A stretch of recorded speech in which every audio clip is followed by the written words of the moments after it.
welcome to the Rivalry Rant, the show where we discuss everything important happening in the world of Dota and have some fun with it in the process. On today's show, we're going to hit ongoing tournaments, roster changes, the highlights from what we have from ESL One Online so far, and some other community discussions that are currently happening. On the front of ongoing and upcoming tournaments, there is the Stay Home Challenge, which features mostly CIS teams with a little bit of EU sprinkled in, that goes until April 12th. Then, of course, we have the ESL One LA online version of the tournament with regional leagues spreading across the main 6 regions with, remember, EU and CIS are combined. Several of those regions have finished. We'll be going over some highlights and results in a little bit. The CDA, a Chinese league, will be going on for several more weeks. There have been a few roster changes recently, some of them due to players' locations and they are temporary, but one that so far does not seem like an April Fool's joke is Alliance has removed 33 and Fada from their lineup, announcing that S4 will be joining. Now, of course, because some teams are rather international with players spread out everywhere,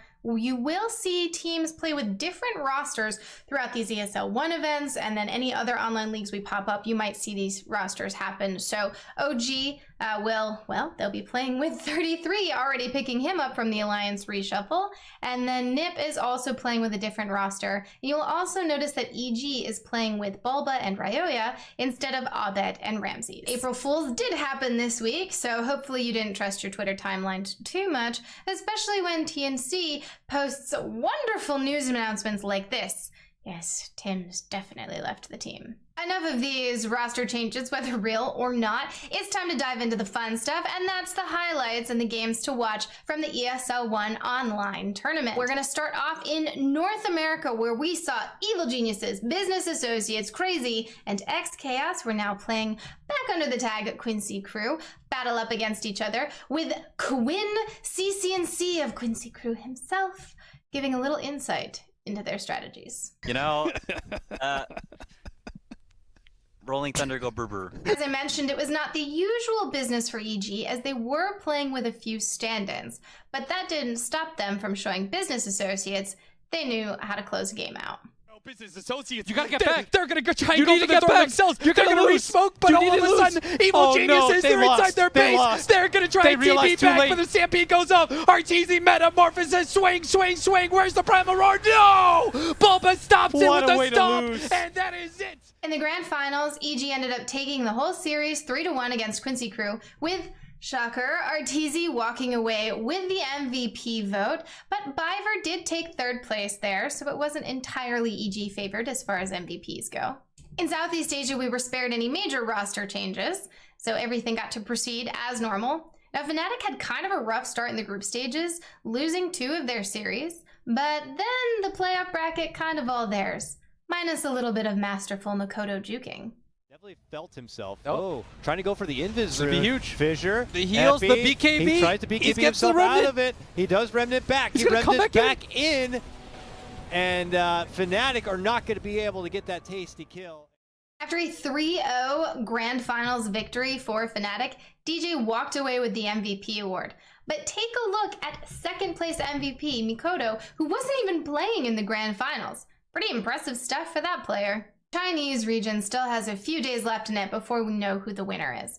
But here's just a little taste of what's been happening. He's trying to TP. Oh my god. Oh, jeez. What? Did you catch that one? Yeah, I did. Hey, if every play made sense, you'd get bored. So you can thank them for that little bit of fun in our viewing experience. Lastly, we have South America, which by the time you're watching this will probably have been finished. But since my Oracle skills are a little bit rusty these days, I'll stick with what we know. Firstly, Costabile is not to be trusted. For sure. Tavo, style and odd. Oh, the butt spear! Nobody Oh, the Raxi killed it! Oh my god, that might have been a kill instead. It will. It's gonna be a kill on top. They want to. Despite that, No Ping did make it into the grand finals, awaiting to see whether they're facing off against Furia or Beast Coast.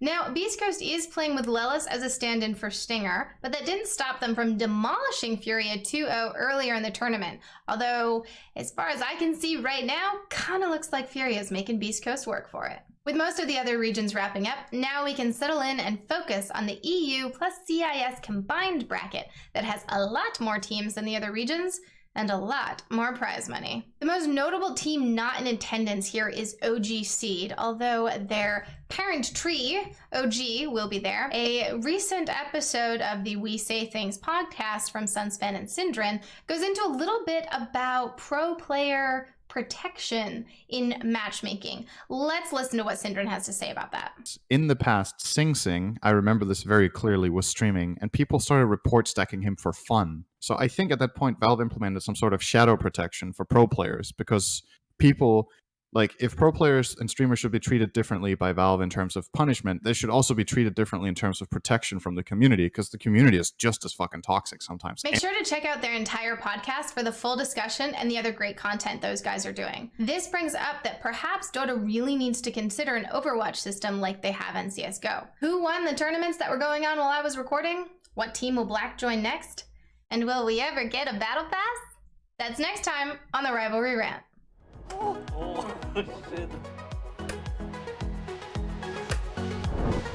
Enigma. Enigma doesn't have legs.